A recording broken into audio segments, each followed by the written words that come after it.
Assalamualaikum warahmatullahi wabarakatuh. Saya Safaini Sabila, jurusan Perpustakaan dan Ilmu Informasi akan menjelaskan dari materi dari manajemen pengetahuan. Yang pertama yaitu konsep informasi data, pengetahuan, dan manajemen pengetahuan secara keseluruhan. Di mana konsep informasi memiliki 3 makna. Yang pertama yaitu informasi sebagai suatu proses, yaitu merujuk pada kegiatan-kegiatan yang menjadi terinformasi. Yang kedua adalah informasi sebagai pengetahuan. Lalu yang ketiga itu informasi dianggap sebagai benda atau penyajian yang nyata dari pengetahuan. Lalu yang kedua yaitu data, di mana menurut Pendit, data adalah hasil observasi langsung terhadap suatu kejadian yang merupakan perlambangan yang mewakili objek atau konsep dalam dunia nyata. Hal ini dilengkapi dengan nilai-nilai tertentu. Selanjutnya itu pengetahuan. Pengetahuan adalah sesuatu yang digunakan manusia untuk memahami dunia yang dapat diubah-ubah berdasarkan informasi yang diterima.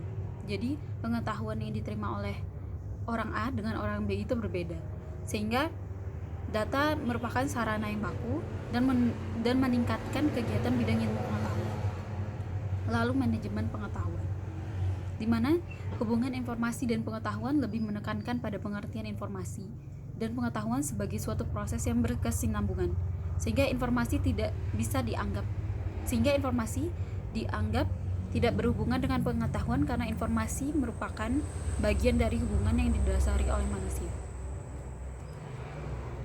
Lalu materi kedua adalah sistem manajemen pengetahuan, di mana sistem manajemen pengetahuan adalah teknologi informasi dan komunikasi dalam pengertian sebuah sistem aplikasi yang mengkombinasikan dan mengintegrasikan fungsi untuk sebuah perlakuan konseptual terhadap masing-masing pengetahuan eksplisit dan tacit selama sebuah proses atau bagian organisasi tersebut menjadi target dari tindakan manajemen pengetahuan, di mana tujuan utamanya yaitu untuk mendukung dinamika pembelajaran organisasional dan keefektivitas organisasi tersebut.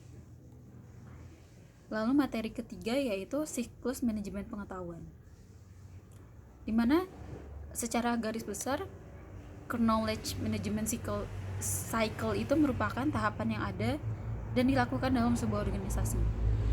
Tahapannya itu ada 4: knowledge creating, knowledge organization, dan knowledge application, dan knowledge sharing.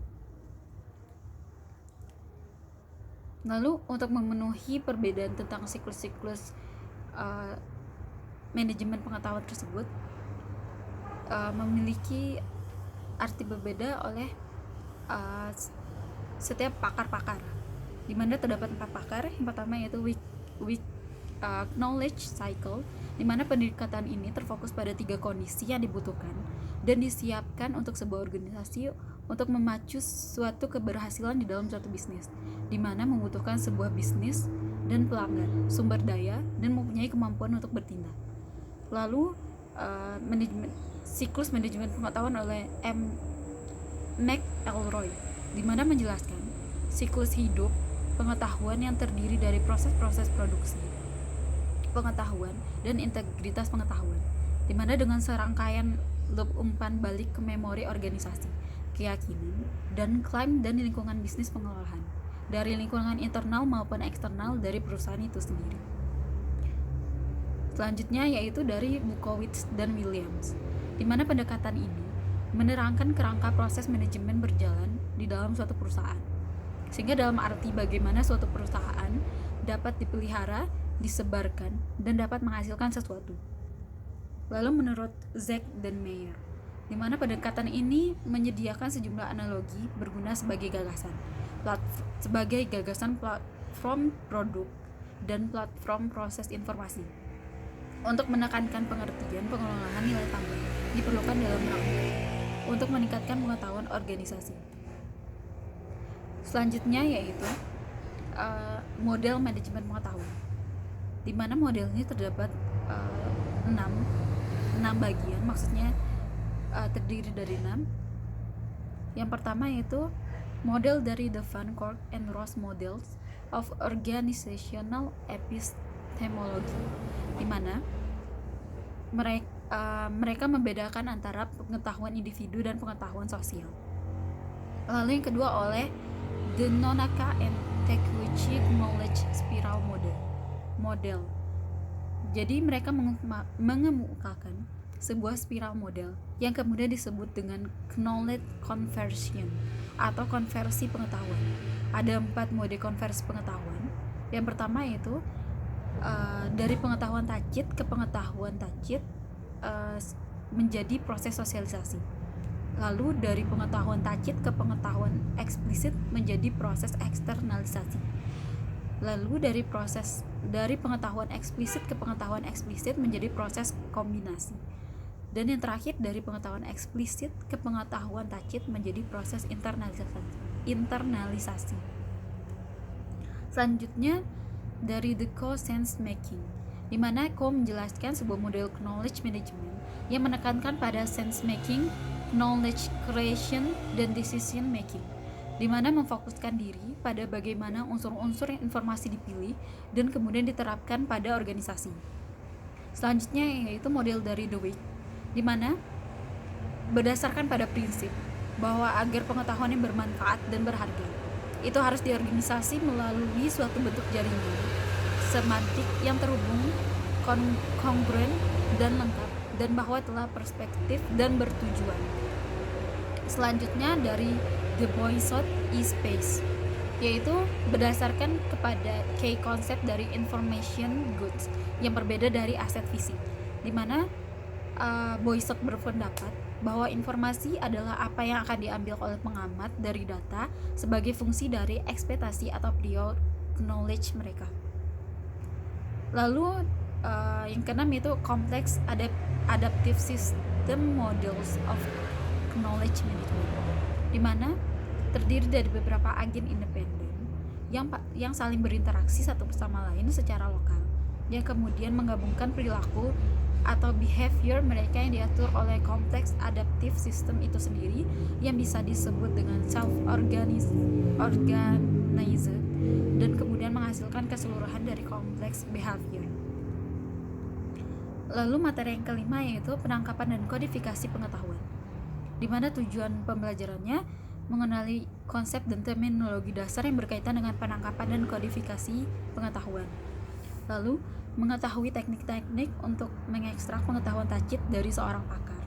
Lalu mengetahui peran dan tanggung jawab dalam proses penangkapan dan kodifikasi pengetahuan. Selanjutnya mengetahui pendekatan taksonomi untuk mengklasifikasi pendekatan yang ditangkap. Lalu materi yang keenam yaitu sharing pengetahuan, di mana berbagi pengetahuan salah satu metode dalam knowledge management yang digunakan untuk memberikan kesempatan kepada seluruh anggota organisasi atau instansi atau perusahaan untuk berbagi ilmu pengetahuan, teknik, pengalaman, dan ide yang mereka miliki kepada anggota lainnya. Di mana berbagi pengetahuan itu dapat dilakukan apabila anggota memiliki kesempatan yang luas untuk menyampaikan pendapat, ide, kritikan, dan komentar kepada anggota lainnya. Lalu materi selanjutnya yaitu penerapan pengetahuan, di mana alasan utama penerapan pengetahuan yaitu memudahkan penyusunan strategi akuisisi pengetahuan sebagai upaya menutup kesenjangan pengetahuan yang dibutuhkan dan dimiliki, serta meningkatkan kualitas pengetahuan yang sudah ada. Lalu meningkatkan kualitas pengetahuan yang dimiliki serta mempertahankan pengetahuan yang sudah dimiliki yang terancam karena meningkatnya tingkat keluar masuk karyawan. Lalu meningkatkan efektivitas kegiatan berbagi pengetahuan, terutama pada perusahaan yang beroperasi di banyak lokasi. Selanjutnya yaitu budaya organisasi, di mana merupakan itu suatu pola asumsi dasar yang diciptakan si penemu atau dikembangkan oleh kelompok untuk belajar mengatasi masalah, adaptasi eksternal atau integrasi internal yang telah berfungsi baik dianggap valid untuk diajarkan kepada anggota baru sebagai jalan terbaik untuk menerima, berpikir, dan merasakan dalam kaitannya dengan masalah tersebut. Di mana budaya sebagai fondasi knowledge management. Jadi budaya berbagi pengetahuan adalah budaya di mana berbagi pengetahuan dianggap sebagai norma, bukan pengecualian, di mana orang didorong untuk bekerja sama, berkolaborasi dan berbagi, dan mereka yang melakukan akan diberikan reward dan sebagainya. Lalu materi selanjutnya yaitu perangkat manajemen pengetahuan, di mana perangkat manajemen pengetahuan terbagi atas 4, yaitu perangkat penangkapan dan penciptaan pengetahuan. Di mana perangkat ini merupakan perangkat penciptaan konten, data miring, dan penemuan pengetahuan serta blog dan perangkat pengelolaan konten. Selanjutnya yaitu perangkat berbagi dan penyebaran pengetahuan, di mana seperti grup dan kolaborasi, wikis, dan teknologi jaringan. Lalu perangkat akuisisi dan aplikasi pengetahuan, yang merupakan suatu proses yang mengorganisasi pengetahuan dari sumber atau lebih, di mana proses ini merupakan suatu proses yang beriring namun sering menjadi pengembangan sistem pakar atau sistem AL yang lainnya. Lalu knowledge repository, yaitu sebuah tempat untuk menyimpan atau mengelola explicit knowledge. Selanjutnya, materi 10 yaitu implementasi manajemen pengetahuan, di mana bersifat unik karena tidak ada orang yang memiliki pengetahuan yang sama persis, sehingga pengetahuan perorangan dibentuk oleh pendidikan formal dan non-formal yang diperolehnya. Contohnya seperti pengalaman hidup, kebiasaan atau warisan budaya yang dibentuk dari keluarganya ataupun pengaruh dari lingkungan tempat tinggalnya. Selanjutnya yaitu implementasi manajemen pengetahuan, di mana menurut Konferensi Manajemen Eropa dapat dilihat secara operasional dan secara strategis, di mana knowledge management secara operasional yaitu aktivis organisasi yang berfokus pada suatu pengembangan dan pemanfaatan pengetahuan dalam sebuah organisasi. Selanjutnya yaitu strategi manajemen pengetahuan. Langkah-langkah strateginya yang pertama yaitu analisis infrastruktur yang ada, lalu mengaitkan manajemen pengetahuan dengan strategi bisnis. Selanjutnya mendesain infrastruktur manajemen pengetahuan. Lalu yang keempat yaitu mengaudit aset dan sistem pengetahuan yang ada. Yang kelima, prototipe dan uji coba. Lalu mengembangkan sistem manajemen pengetahuan, lalu menciptakan blueprint dan manajemen dalam manajemen pengetahuan, lalu mendesain tim manajemen pengetahuan, lalu pengelolaan perubahan, kultur dan struktur penghargaan. Selanjutnya evaluasi kinerja, mengukur dan mengabaikan sistem manajemen pengetahuan. Materi selanjutnya yaitu evaluasi manajemen pengetahuan. Jadi evaluasi ini menjadi bagian dari review tahunan pada strategi knowledge management dan sebagai persiapan dalam bekerja untuk memperbaharui dan untuk penganggaran tahunan, di mana dengan evaluasi dapat diketahui masalah dapat menjadi penyebab kegagalan knowledge management, lalu masalah-masalah muncul dalam implementasi knowledge management yang sudah dilakukan dapat dikoreksi atau diperbaiki, sehingga hasil dari evaluasi akan dapat ditemukan perbaikannya. Selanjutnya yaitu implementasi sistem manajemen pengetahuan di berbagai bidang, khususnya di perpustakaan, yaitu dengan mengidentifikasi masalah bisnis, mempersiapkan untuk perubahan, membuat tim, melakukan audit pengetahuan, menentukan filter utama, membangun batas-batas untuk knowledge management, dan linking knowledge kepada people. Lalu konsep dasar manajemen. Materi selanjutnya yaitu konsep dasar masyarakat informasi, proses terbentuknya masyarakat informasi serta kaitannya dengan industri 4.0. Di mana faktor-faktornya yang pertama itu kemajuan dalam pendidikan, yang kedua itu perubahan karakteristik pola kerja, lalu perubahan dalam menyebarkan pengetahuan, lalu perubahan dalam cara mencari pengetahuan, dan kemajuan dalam menciptakan alat-alat untuk menyebarkan dan mengakses pengetahuan baru. Unsur masyarakat informasi yaitu infrastruktur jaringan telekomunikasi, berita lebar harga terjangkau oleh masyarakat yang memakai dan penyedia informasi.